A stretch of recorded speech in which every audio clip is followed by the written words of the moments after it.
Hello everyone, welcome to allied health care and nursing academy. पिछले class में हम anaesthesia की अजय यादव की बुक सॉल्व कर रहे थे और हम बात किए थे कि हम नेक्स्ट क्लास में या फिर हम जो भी थ्योरी पढ़ेंगे इस बुक का, अजय यादव एनेस्थीसिया का, उस थ्योरी का एमसीक्यू सॉल्व करेंगे। क्योंकि अगर हम सिर्फ थ्योरी पढ़ते हैं तो हमारा जो पॉइंट हम हमारा जो कॉन्सेप्ट वो क्लियर नहीं हो पाएगा। क्योंकि हमें पता है कि हम अगर एग्जाम पॉइंट ऑफ व्यू से प्रिपरेशन कर रहे हैं, किसी एंट्रेंस एग्जाम की, गवर्नमेंट जॉब की तैयारी कर रहे हैं, तो एमसीक्यू सॉल्व करना इम्पोर्टेंट है। क्योंकि एमसीक्यू से हमारा क्या होता है, सॉल्व करने से हमारा कॉन्सेप्ट क्लियर होता है, कॉन्सेप्ट बिल्ड होता है और इससे हमें एग्जाम में कुछ बेनिफिट मिलता है। तो जो हम पिछले क्लास में पार्ट 1 में एमसीक्यू थ्योरी हमने पढ़ा था पार्ट 1 में, उसी पार्ट 1 में जितना हमने थ्योरी पढ़ा था उसी थ्योरी से बना हुआ एमसीक्यू आज के इस वीडियो में हम सॉल्व करेंगे। तो स्टार्ट करते हैं अपना वीडियो। उससे पहले मैं आपको बताना चाहूंगा कि आप अगर हमारे YouTube पे नए हैं तो आप हमारे YouTube से ज्वाइन हो सकते हैं। और क्यों? क्योंकि अगर आप हमारे YouTube चैनल से जुड़ते हैं तो आपको सिर्फ एनेस्थीसिया ओटी कोर्स से नहीं, जबकि आपको रेडियोलॉजी, डायलिसिस, डीएमएलटी और अन्य जितने भी बैचलर या पैरामेडिकल कोर्सेज होते हैं उनसे रिलेटेड थ्योरी एंड एमसीक्यू दोनों आपको सॉल्व करने को मिलेगा। और अगर आप एग्जाम की तैयारी कर रहे हैं तो यहाँ आपके लिए ये यूट्यूब चैनल बेटर हो सकता है। और सबसे बड़ी चीज है कि आपको यहाँ पे जितने भी कंटेंट है वो आपको फ्री ऑफ कॉस्ट यूट्यूब पे आपको वीडियो देख लीजिए और आप अपना कॉन्सेप्ट क्लियर कीजिए और एग्जाम दीजिए, आप आगे बढ़िए। क्योंकि हम यहाँ पे कोई चार्ज या कुछ भी ऐसा प्राइवेट वीडियो कुछ रखने वाले नहीं है। आपको पूरा पब्लिक वीडियो रहेगा, आप वीडियो को वॉच कर सकते हैं, सीन कर सकते हैं और अपना थ्योरी और एमसीक्यू क्या कर सकते हैं, स्ट्रॉन्ग कर सकते हैं। तो स्टार्ट करते हैं अपना आज का वीडियो। हम पढ़े थे पिछली क्लास में, ये आपको थ्योरी हमने पढ़ा था और इसी थ्योरी का आज हम एमसीक्यू सॉल्व करने जा रहे हैं। तो इसमें सबसे पहला एमसीक्यू जो बनता है उस थ्योरी से जो हमने पढ़ा था पिछले पार्ट 1 में, आप उसको देख लीजिएगा अगर आपने देखा नहीं हुआ। सबसे पहला क्वेश्चन ये है कि द लैरिंग्स, पहला क्वेश्चन है द लैरिंग्स एक्सटेंड फ्रॉम। इसका मतलब है, मैंने आपको बताया था, अगर आपने वीडियो देखा है पार्ट 1 तो आपको क्लियर जितने भी यहाँ पे एमसीक्यू दिए होंगे आपको आसानी से आप उसको सॉल्व कर पाएंगे। देखिए, एक्सटेंड का मतलब है लैरिंग्स कहाँ से कहाँ तक एक्सटेंड करता है। तो मैंने आपको बताया था कि लैरिंग्स जो है वो आपका रूट ऑफ टंग से लेके ट्रैकिया तक क्या करता है, एक्सटेंड करता है। कहाँ तक एक्सटेंड करता है? रूट ऑफ टंग से लेके ट्रैकिया तक एक्सटेंड करता है। ठीक है। दूसरा एमसीक्यू है the larynx lies opposite which vertebral level.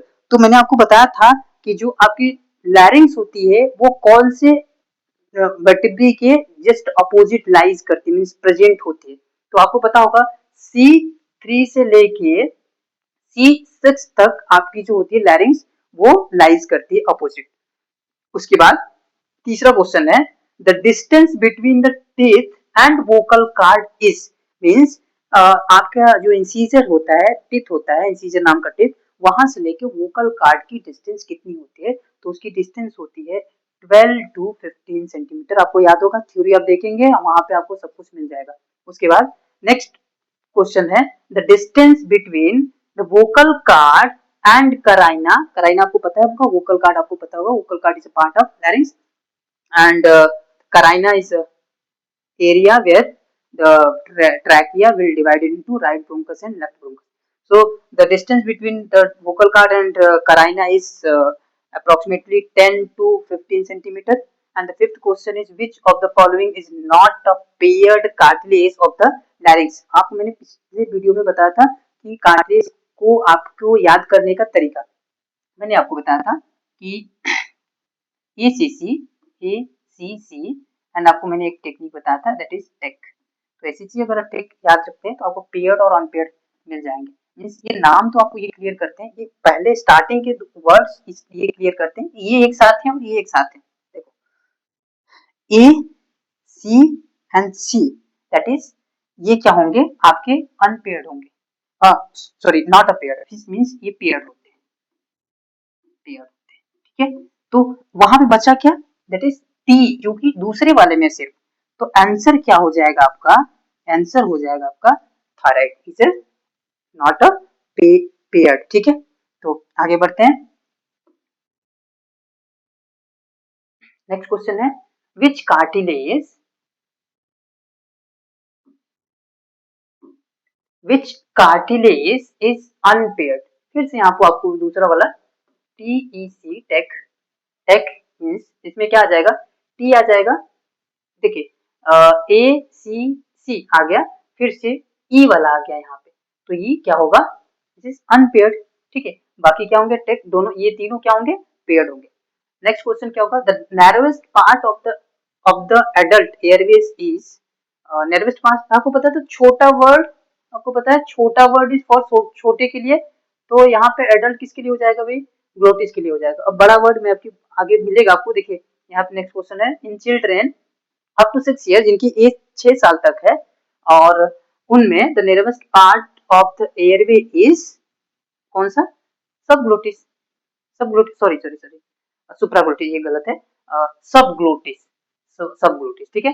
तो एडल्ट के लिए जो था वो ग्लोटिस था, और चिल्ड्रन के लिए क्या था, सबग्लोटिस था, तो आपका आंसर ये हो जाएगा, ठीक है, ये नहीं होगा, सॉरी सुप्रा लिखा था, मैंने कंफ्यूज, ठीक है। नेक्स्ट क्वेश्चन जो है वो है pressure from the endotracheal tube cuff में कॉज, मतलब अगर जो इंडोट्रेकियल ट्यूब का कफ होता है, उसका जो प्रेशर होता है, उसका क्या होता है, जो प्रेशर होता है वो क्या कॉज करता है, तो मैंने आपको बताया था, मैंने बताया था ना कि बच्चों में, चिल्ड्रन में कर्व्ड एंडोट्रेकियल ट्यूब यूज नहीं करते हैं, उसका कारण क्या था कि बच्चों में जो इडीमा और स्टेनोसिस कॉज होता है, तो बच्चों में कर्व्ड एंडोट्रेकियल ट्यूब नहीं यूज करते हैं, क्योंकि उनका सबग्लोटिस नैरो होता है, तो उनमें ये क्या होता है, सबग्लोटिक एडिमा एंड स्टेनोसिस देखने को मिलता है, इसलिए यूज नहीं करते। Now next question is which muscles of the larynx is supplied by the external branch of the superior laryngeal nerve, मतलब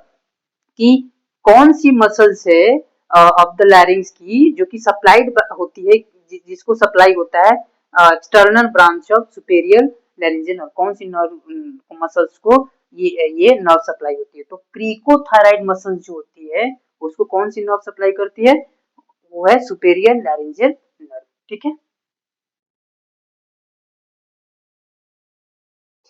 नेक्स्ट बढ़ते हैं,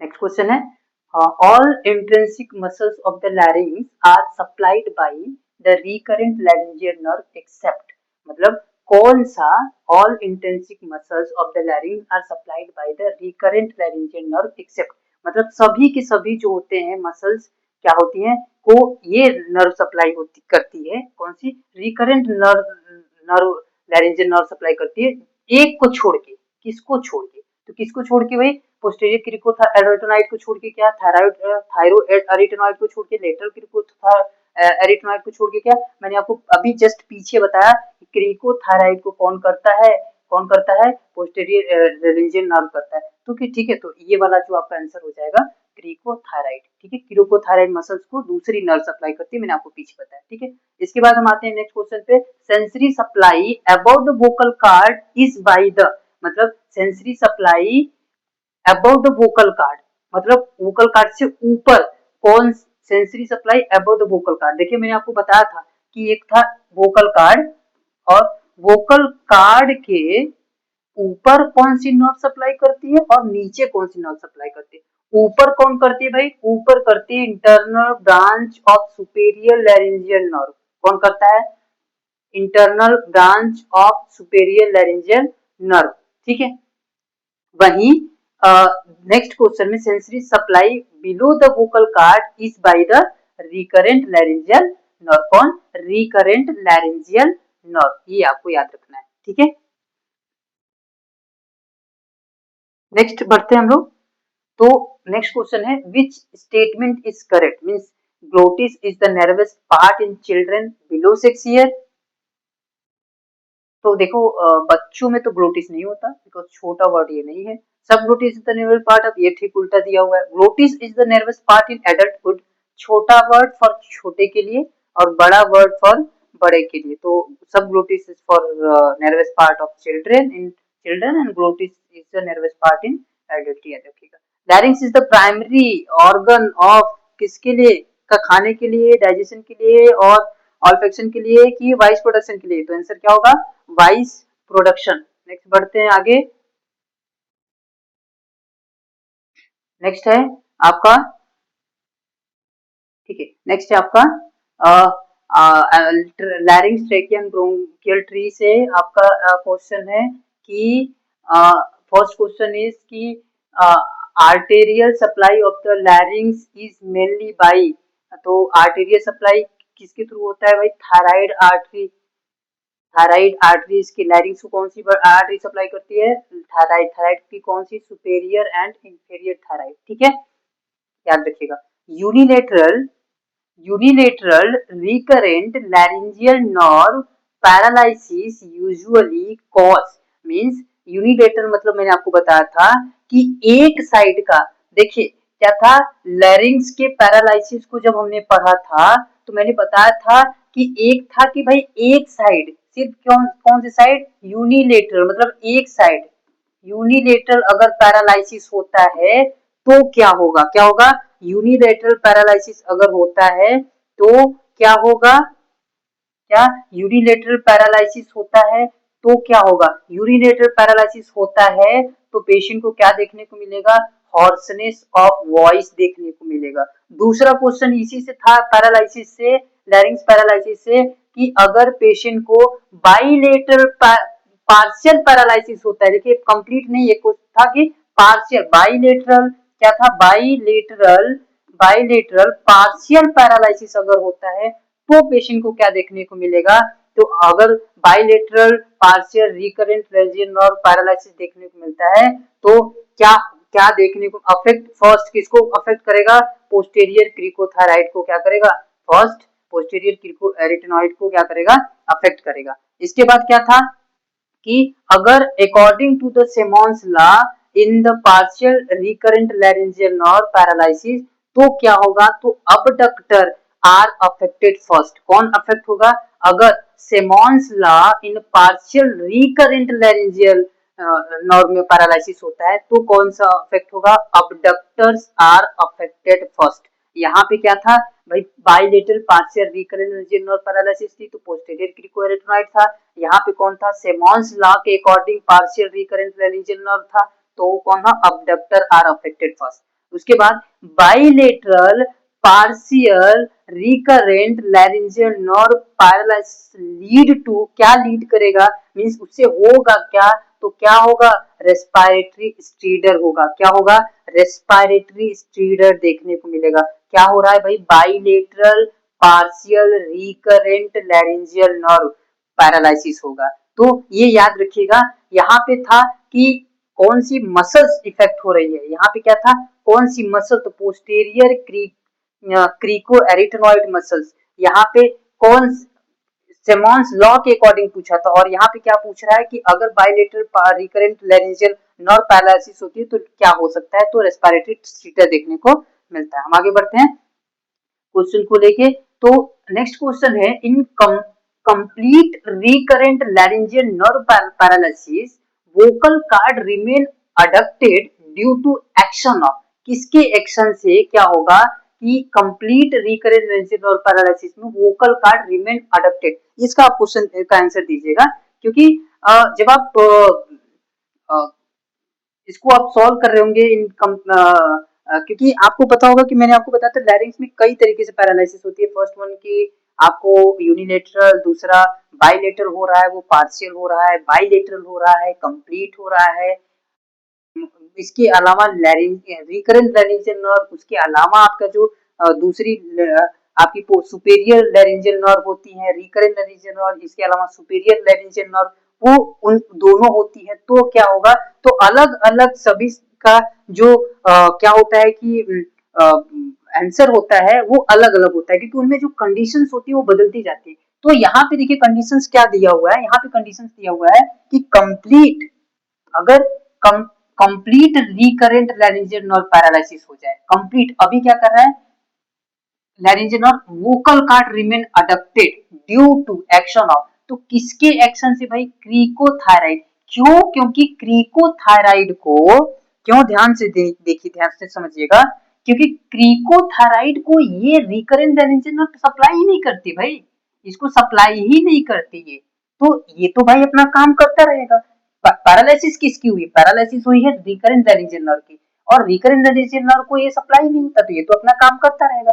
तो इसीलिए इसकी वजह से वोकल कार्ड रिमेन अडप्टेड रहेगा ड्यू टू एक्शन ऑफ, पूछा है तो इस मसल्स की वजह से ये मसल्स काम करती रहेगी, क्या रहेगी, वर्किंग रहेगी। क्यों?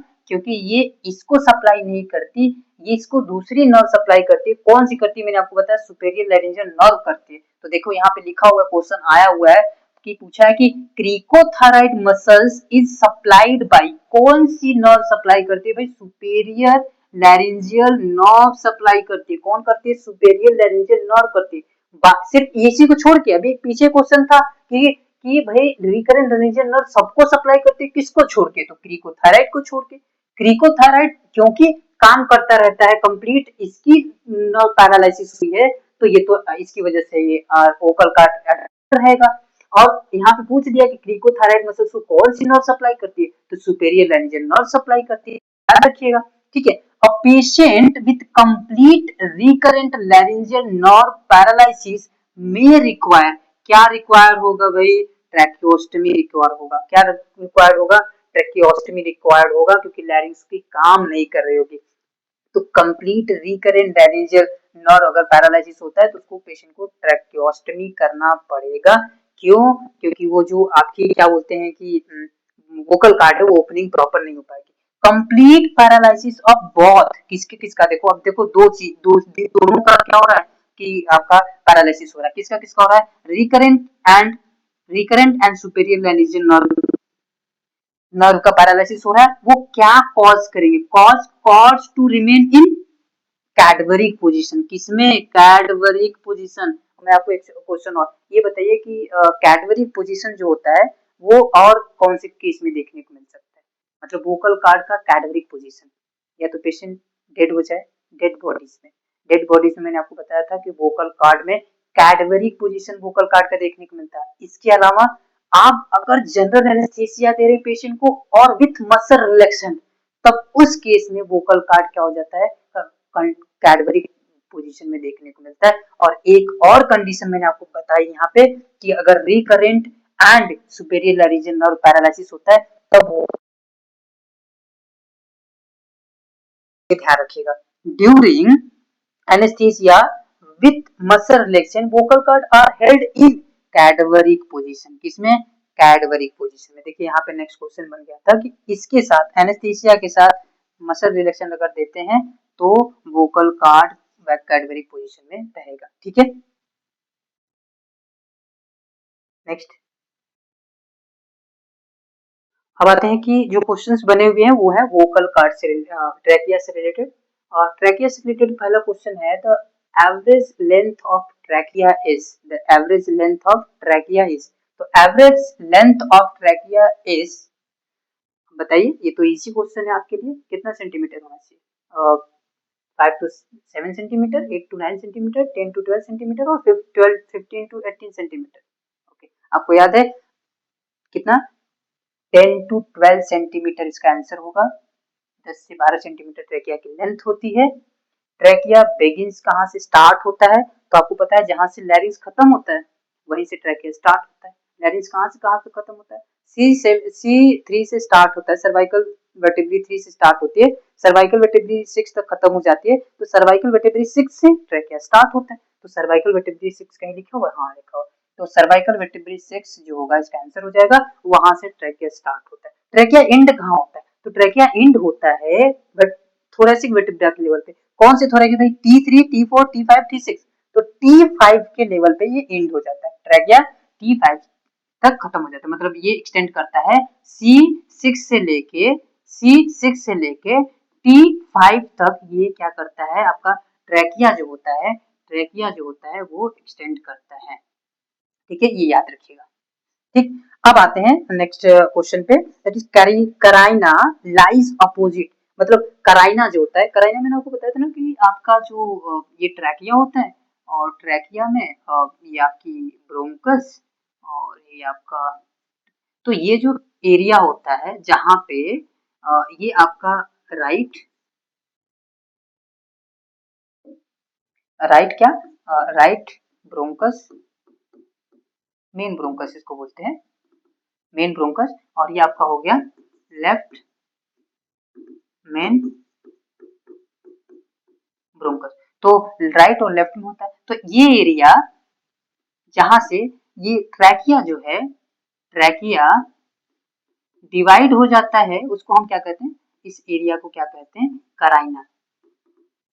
कराइना, तो कराइना बेसिकली एंगल ऑफ लुइस भी कहते हैं इसको। यहाँ पे आपका स्टर्नम का मैनुब्रियम और स्टर्नम का बॉडी पार्ट जो होता है वो उसका जंक्शन होता है, Louis of angle of Louis भी कहते हैं। ये कौन से कास्टल कार्टिलेज होता है, तो आपकी जो रिब्स होती है सेकंड कास्टल कार्टिलेज जो होती है, सेकंड वाली, उसी के लेवल पे होता है। किसके, फर्स्ट नहीं सेकंड वाला, सेकंड कॉस्टल कार्टिलेज के लेवल पे ये आपका कराइना होता है। ठीक है, नेक्स्ट क्वेश्चन है द एंगल ऑफ लुइस। देखिए the angle of Louis correspond to, किसको करेस्पॉन्ड करता है, कराइना को करेस्पॉन्ड करता है। मैंने बोला कि इसी को करेस्पॉन्ड करता, मतलब इसी को हम क्या कहते हैं, angle of Louis.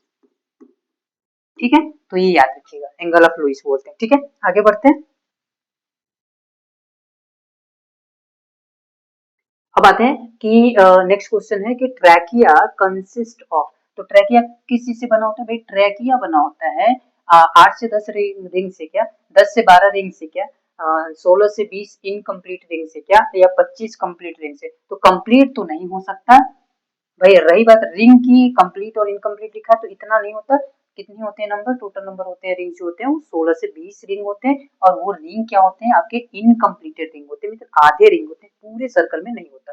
Next question है the average diameter of trachea is, कितना होता है, डायमीटर मींस उसकी चौड़ाई जो होती है ट्रैकिया की वो कितनी होती है। तो हमने बताया था कि पिछले क्लास में कि इसकी जो डायमीटर होती है वो कितनी होती है, 1.2 सेंटीमीटर। तो याद रखिएगा 1.2 सेंटीमीटर जो उसका आंसर हो जाएगा, इसका डायमीटर। डायमीटर मींस चौड़ाई, डायमीटर मींस डायामीटर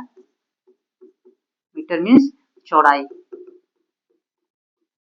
ठीक है, उसके बाद क्वेश्चन जो बनता है वो है ब्रोंकियल ट्री से। तो ट्रैकिया क्या है, divides into right and left bronchus at, कौन से लेवल पे, कौन से लेवल पे ट्रैकिया जो है वो राइट एंड लेफ्ट ब्रोंकस में डिवाइड हो जाता है। तो मैंने आपको बताया कौन से लेवल पे, कराइना के लेवल पे ट्रैकिया डिवाइड हो जाता है राइट एंड लेफ्ट ब्रोंकस में। नेक्स्ट क्वेश्चन है distance of carina from upper incisor is approximately. मतलब जो आदमी में ये दांत होते हैं, एक आदमी हो गया और ये आदमी का दांत हो गया, और यहाँ से लेके, ये समझ लो दांत हो गया, यहाँ से लेके जो आपकी ट्रैकिया गई होती है, और ट्रैकिया में जो आपका कराइना एरिया होता है जहाँ पे आपकी किया, तो यहाँ इंसीजर जो दांत होता है, इंसीजर जो होता है, आपको पता होगा इंसीजर दांत से लेके इस कराइना तक की डिस्टेंस क्या होती है। तो इस कराइना से तक की डिस्टेंस जो होती है वो कितनी होती है, टोटल जो डिस्टेंस होती है वो होती है आपकी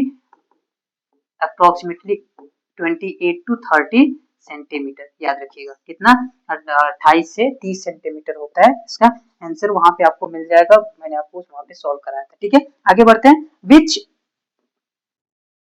Okay, which bronchus is wider and more vertical? Means vertical means सीधा होता है, वाइडर मीन्स चौड़ा होता है। दो चीजें याद रखिएगा, एक वाइडर और दूसरा वर्टिकल। मीन्स वाइडर मीन्स चौड़ा, तो ये आपकी ट्रैकिया जा रही है, और ये ट्रैकिया में ये कौन सा लाइक ऐसा होता है कि ये 25 डिग्री होता है, तो ये जो होता है ना थोड़ा स्ट्रेट होता है। क्या होता है, स्ट्रेट होता है, स्ट्रेट। स्ट्रेट मीन्स उसी को क्या लिख दिया है, वर्टिकल लिख दिया है, उसी को क्या लिख दिया, वर्टिकल लिख दिया है। और क्या चौड़ा है, वाइडर है, वाइडर है कौन सा, तो राइट वाला। राइट वाला क्या हो गया आपका, वाइडर हो गया। तो right main bronchus is more wider, more vertical. Okay, next बढ़ते हैं। ठीक है, आपको यहाँ पे दिख रहा होगा नेक्स्ट क्वेश्चन की hoarseness of voice is a feature of, hoarseness of voice is a feature of मतलब हॉर्सनेस ऑफ वॉइस किस केस में, कौन से केस में देखने को मिलता है?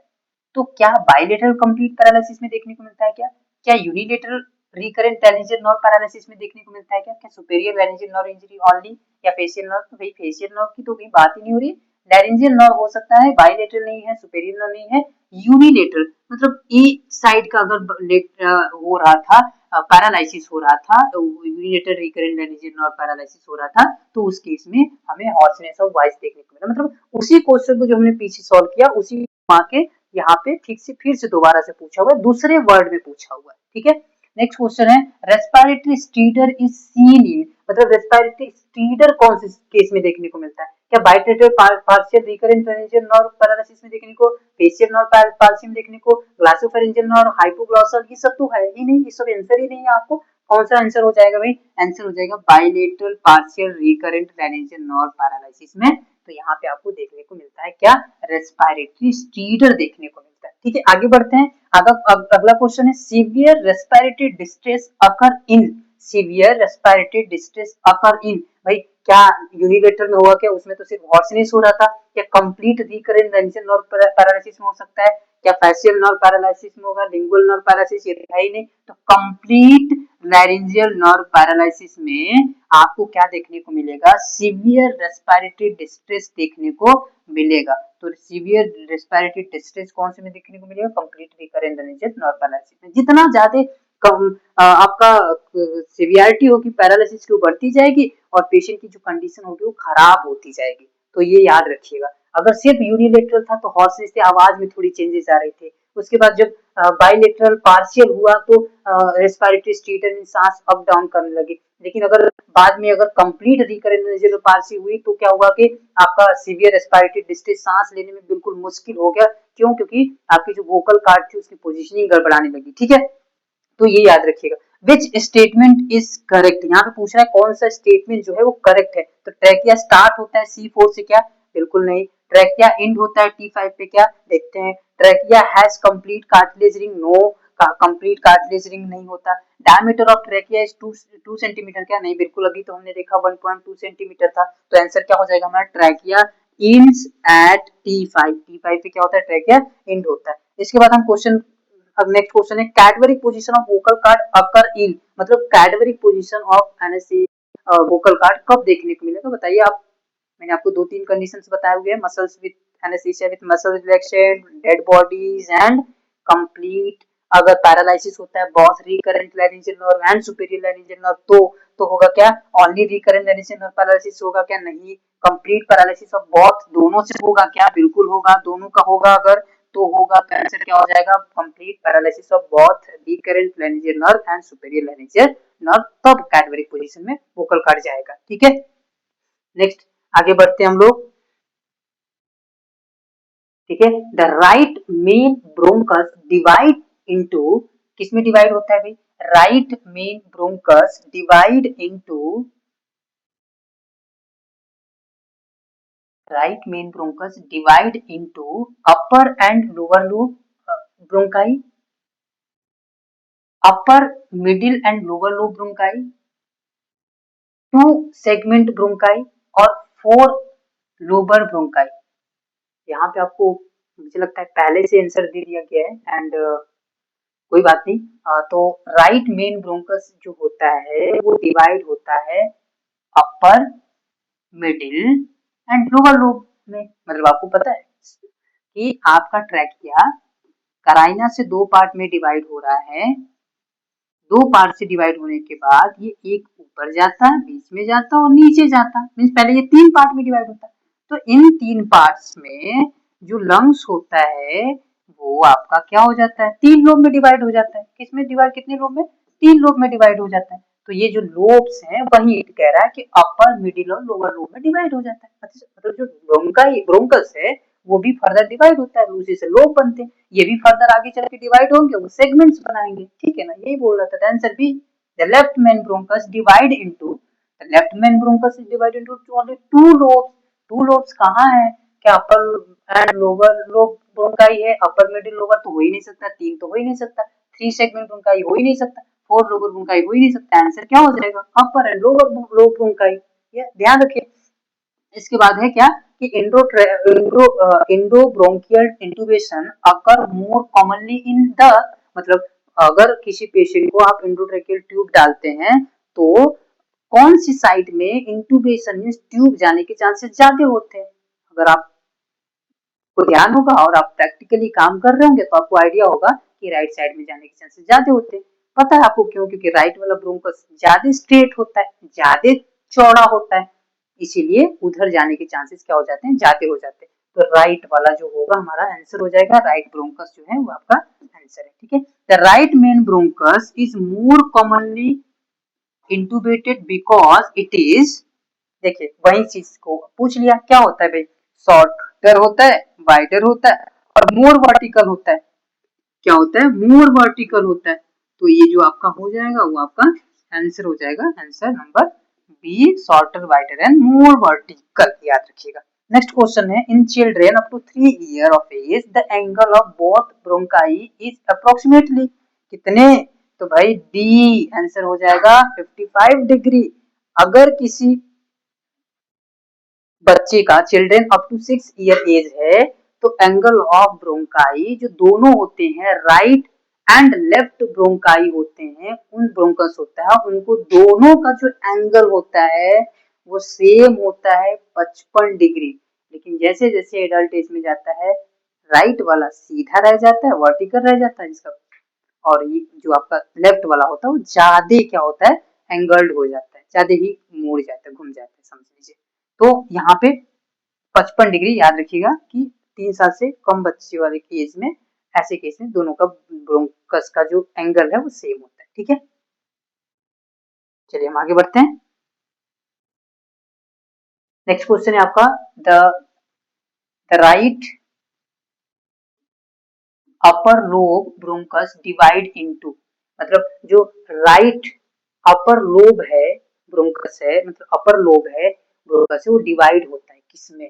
तो किसमें डिवाइड होता है भाई? Apical, posterior and anterior segment में। ये सेगमेंट की बात कर रहा है। लंग्स में जितने 10 सेगमेंट्स होते हैं, बुक में तो ऐसे लेफ्ट वाले में 9 सेगमेंट दिया हुआ है, तो इस सेगमेंट की बात कर रहा है कि सेगमेंट में कौन कितने सेगमेंट्स में डिवाइड होता है। तो ये याद रखने वाली थोड़ी बात है। ठीक है, तो राइट अपर लोब जो होता है वो 3 सेगमेंट में डिवाइड होता है, apical, posterior and anterior segment में। दूसरा वाला क्वेश्चन कह रहा है right middle lobe bronchus gives rise to, मतलब राइट वाला मिडिल लोब जो है वो ब्रोंकस जो है वो किसमें सेगमेंट में डिवाइड होता है? तो मीडियल एंड लेटरल सेगमेंट्स में डिवाइड होता है। ठीक है, नेक्स्ट क्वेश्चन है, bronchopulmonary segment on the right side are कितने होते हैं भाई? 10 होते हैं। तो क्या बोल, अगर कोई पूछे लेफ्ट साइड तो आप बुक के अकॉर्डिंग तो 9 होगा। संजय यादव की बुक में जो सेगमेंट्स दिए हुए हैं वो 9 दिए हुए हैं, लेकिन जो बाकी बुक्स में और गूगल पे आपको मिलेगा वो मिलेगा 10 सेगमेंट्स। तो राइट साइड में तो 10 होगा। देखिए यहाँ पे लिखा हुआ है कि लेफ्ट वाले साइड में कितने सेगमेंट, तो आप देखिए अजय यादव के अकॉर्डिंग 9 सेगमेंट जा सकते हैं, लेकिन बाकी बुक्स के अकॉर्डिंग 10 सेगमेंट है। तो आप ध्यान रखिए अजय यादव पढ़ रहे हैं तो 9 सेगमेंट यहाँ पे आंसर हो जाएगा। Lingual lobe is present in the, lingual lobe कौन से लंग्स में प्रेजेंट होता है? क्या राइट में होता है, लेफ्ट में होता है, दोनों में होता है? इतना क्या होता है भाई? लेफ्ट वाले में लिंगुलर लोब होता है। ये वाला लोब जो होते हैं वो कहाँ होते हैं? लेफ्ट लंग्स में होते हैं, लिंगुलर लोब, याद रखिएगा। ठीक है, नेक्स्ट आगे बढ़ते हैं। लिंगुलर लोब्स डिवाइड इनटू, तो लिंगुलर लोब्स डिवाइड होते हैं कौन से लोब में? Superior end inferior lingular lobe का, बिल्कुल लिंगुलर यहाँ पे वर्ड देखिए, वहां से आपको आंसर मिल जाएगा।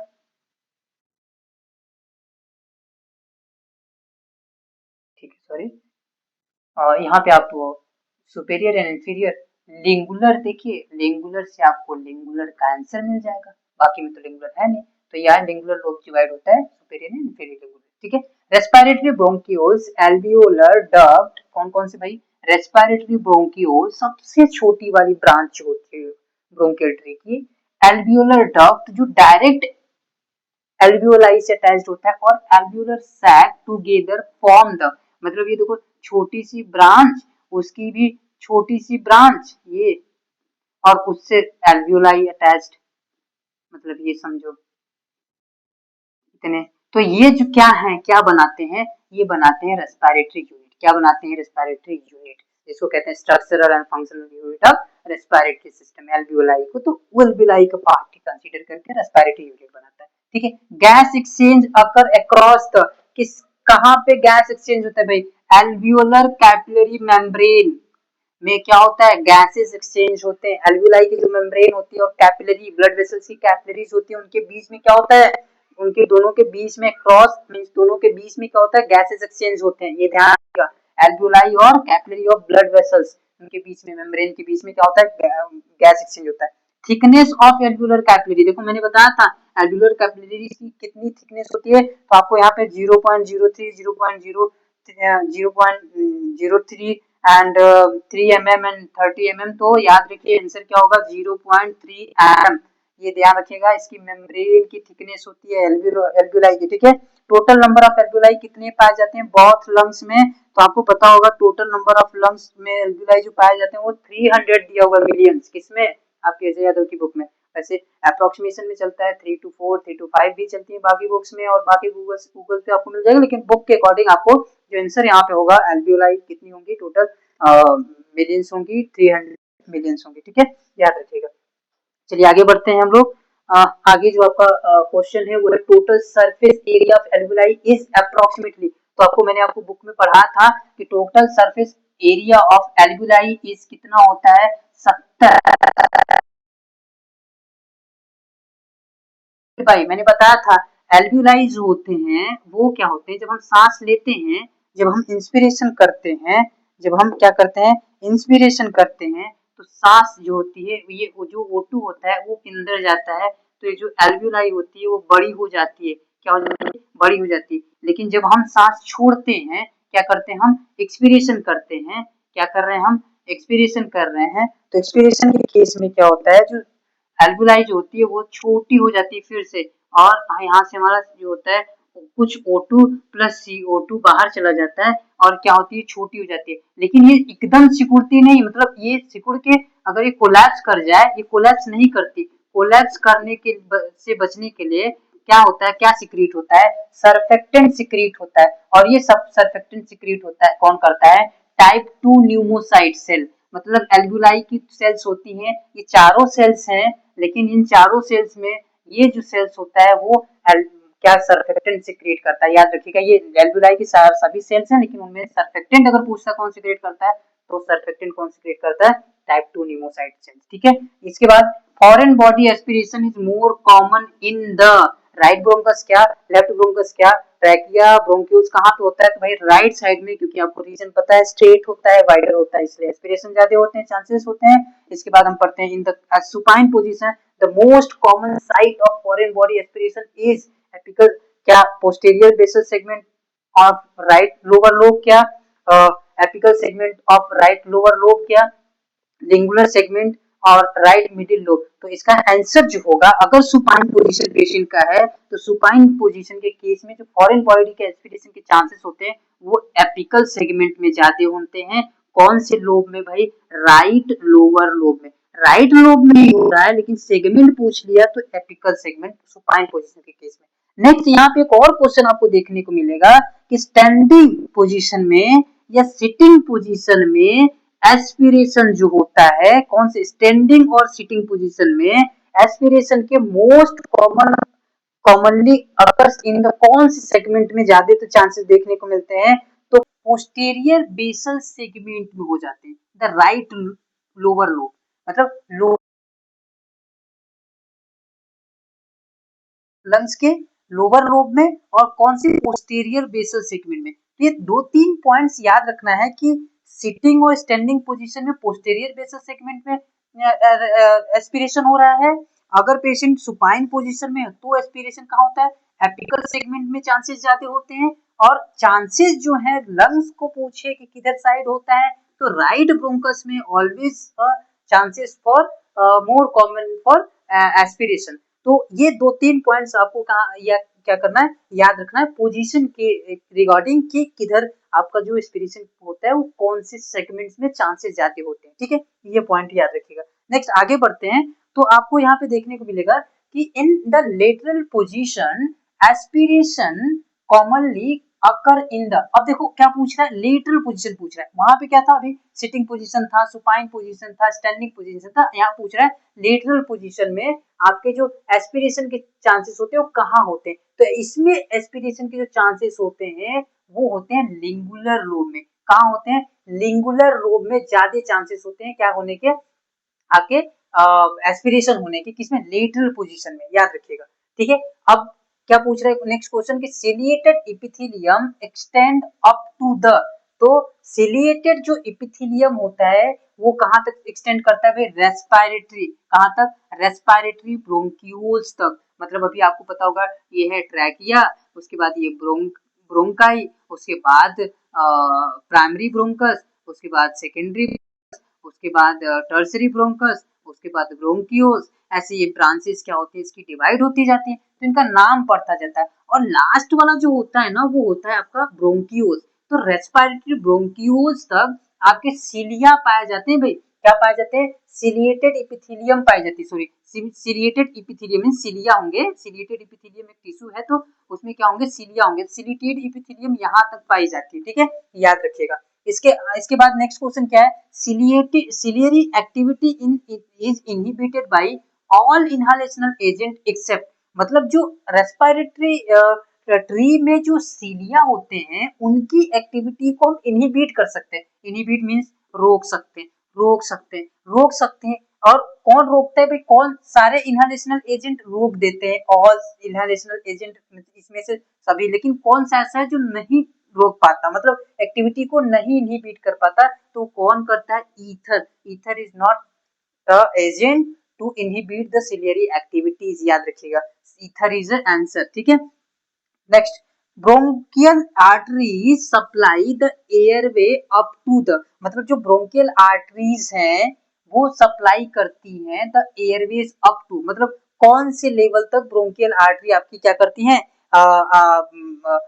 एयरवे को, कौन से, अभी मैंने आपको बताया ना ये ब्रोंकाई, प्राइमरी ब्रोंकियोस, सेकेंडरी ब्रोंकियोस, टर्सरी ब्रोंकियोस, तो ये ब्रोंकियोस तक होती है। तो कौन सी कहां तक आपकी जो ब्रोंकियल आर्टरी है वो ब्लड सप्लाई करती है, कह रहा है। और दूसरा देखो इसी के नीचे एक और क्वेश्चन है कि कौन सी आर्टरी जो है वो सॉरी ब्रोंकियल टर्मिनल ब्रोंकियल के नीचे कौन सी आर्टरी ब्लड सप्लाई करती है। एक आर्टरी ये हो गई ब्रोंकियल आर्टरी, और एक आर्टरी यहाँ पे मैं आपको बता रहा हूँ पल्मोनरी आर्टरी। तो देखो भाई होता ये है कि जो टर्मिनल ब्रोंकियोल्स होती हैं, जो टर्मिनल ब्रोंकियोल्स होती हैं, टर्मिनल ब्रोंकियोल्स वहां तक तो जो ब्लड सप्लाई करता है वो कौन करता है, आपकी सेगमेंट ब्रोंकाई तक करती है। ठीक है ना, सेगमेंटल ब्रोंकाई तक वो करती है। लेकिन सॉरी सॉरी ये आंसर नहीं होगा, ये होगा आपका सेकंड वाला, टर्मिनल वाला, टर्मिनल मैंने आपको लिखा टर्मिनल ब्रोंकाई, तो टर्मिनल जो होगी वो आंसर होगा। तो ब्रोंकियल आर्टरी जो है वो टर्मिनल आर्टरी तक ब्लड सप्लाई करती है।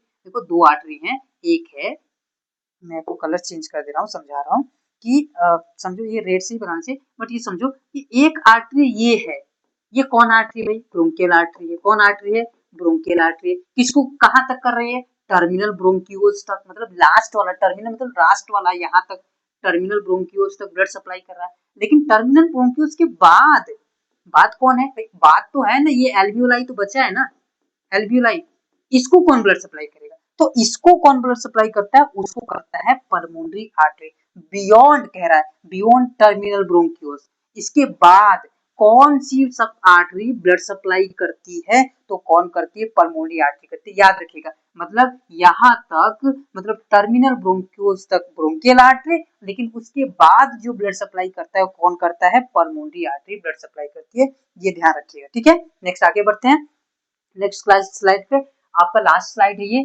तो parasympathetic supply of the bronchioles is through the, मतलब जो पैरासिम्पैथेटिक सप्लाई होती है, देखिएगा पैरासिम्पैथेटिक मतलब कौन सी भाई, वो क्रैनियल नर्व्स जो होती है, जो ब्रेन की नर्व्स होती हैं वो सप्लाई करती है, supply of the bronchi is through the, किसके थ्रू भाई, वैगस नर्व के थ्रू, किसके थ्रू, वैगस नर्व के थ्रू सप्लाई होती है। ठीक है, किसको, ब्रोंकाई को, ब्रोंकाई को वैगस नर्व के थ्रू, पैरासिम्पैथेटिक नर्व, ये जो आपकी वैगस नर्व है ना वो पैरासिम्पैथेटिक नर्व के थ्रू इसको सप्लाई करती है, वैगस नर्व के थ्रू। ठीक है, याद रखिएगा ये आपकी पैरासिम्पैथेटिक नर्व है। कैरेनियल नर्व इसको बोलते हैं, ठीक है।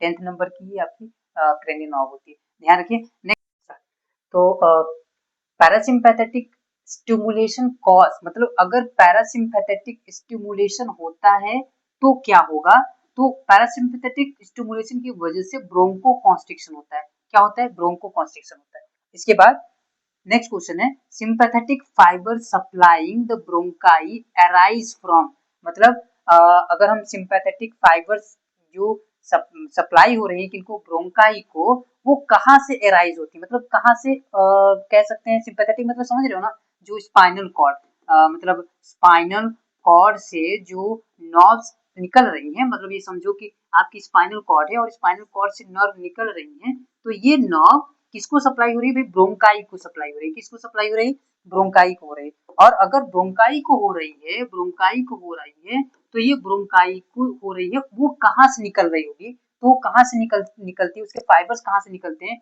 T12 से लेके T5 के जो फाइबर्स होते हैं वो निकलते हैं T2 से लेके T5 तक के जो 9 फाइबर होते हैं सिंपैथेटिक, वो ब्रोंकाई को क्या करते हैं, सप्लाई करते हैं, ये ध्यान रखिएगा। नेक्स्ट क्वेश्चन है सिंपैथेटिक स्टिमुलेशन अगर होता है, देखो यहाँ पे क्या था, पैरासिम्पैथेटिक स्टिमुलेशन, यहाँ पे क्या है, सिंपैथेटिक स्टिमुलेशन। पैरासिम्पैथेटिक स्टिमुलेशन की वजह से ब्रोंकोकॉन्स्ट्रिक्शन होता है, लेकिन सिंपैथेटिक स्टिमुलेशन की वजह से क्या होगा, ठीक अपोजिट वर्क होगा, क्या होगा, ब्रोंकोडायलेशन होगा। आंसर क्या हो जाएगा, ब्रोंकोडायलेशन। तो पैरासिम्पैथेटिक स्टिमुलेशन और सिंपैथेटिक और पैरासिम्पैथेटिक, पैरा में ब्रोंकोकॉन्स्ट्रिक्शन, सिंपैथेटिक में ब्रोंकोडायलेशन, ये याद रखिएगा। नेक्स्ट क्वेश्चन है which of the following is true regarding the right main bronchus, अब स्टेटमेंट दिया हुआ है, क्या दिया हुआ है, it is longer than the left, कौन सा, राइट वाला लॉन्गर होता है क्या, बिल्कुल नहीं, शॉर्टर होता है। It is narrower than the left, ये भी गलत है। It forms an angle of about 25 degree with the vertical, और चौथा दिया foreign body aspiration is less common, less common, तो यहाँ पे लेस कॉमन नहीं होता है, यहाँ पे क्या होता है, मोर कॉमन होता है। क्या होता है आपका, मोर कॉमन होता है, यहाँ पे लेस कॉमन दिया हुआ है, तो ये लेस कॉमन नहीं होता है, यहाँ पे मोर कॉमन होता है। आंसर क्या हो जाएगा, it form an angle of about 25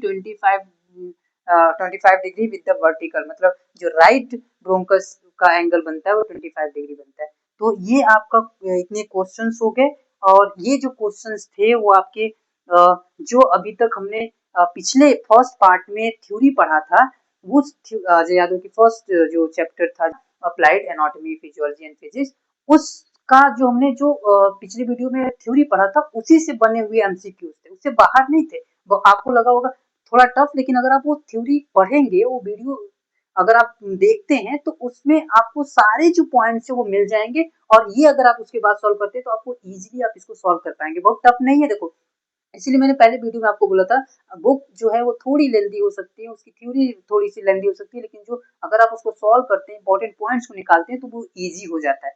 तो हमारा जो वीडियो था वो यहीं तक था। So thank you so much everybody. Next class में हम पढ़ेंगे आगे के जो पार्ट्स हैं, मींस फर्स्ट चैप्टर जो था उस चैप्टर का जो आगे का थ्योरी है उसको सॉल्व करेंगे, और उस थ्योरी को सॉल्व करने के बाद ठीक फिर उसके बाद उसका एमसीक्यू सॉल्व करेंगे, जिससे क्या होगा, हमारा रिवीजन होता जाएगा और एग्जाम के लिए हम प्रिपेयर होते जाएंगे। अगर आप हमारे यूट्यूब चैनल से नहीं जुड़े हैं तो मैं आपसे फिर एक बार बोलना चाहूंगा कि हमारे यूट्यूब चैनल से जुड़िए। अगर हमारा वीडियो आपको पसंद आए तो प्लीज लाइक करें, शेयर भी करें, और एक चीज और, आप कमेंट करिए, बताइए कि कहाँ हमसे कुछ चीजें छूट रही हैं, कहाँ किसी कोई चीजें मिस्टेक हो रही है, जिससे हम उसमें और इम्प्रूवमेंट लेके आए और वो आपके लिए बेनिफिशियल हो। So thank you so much.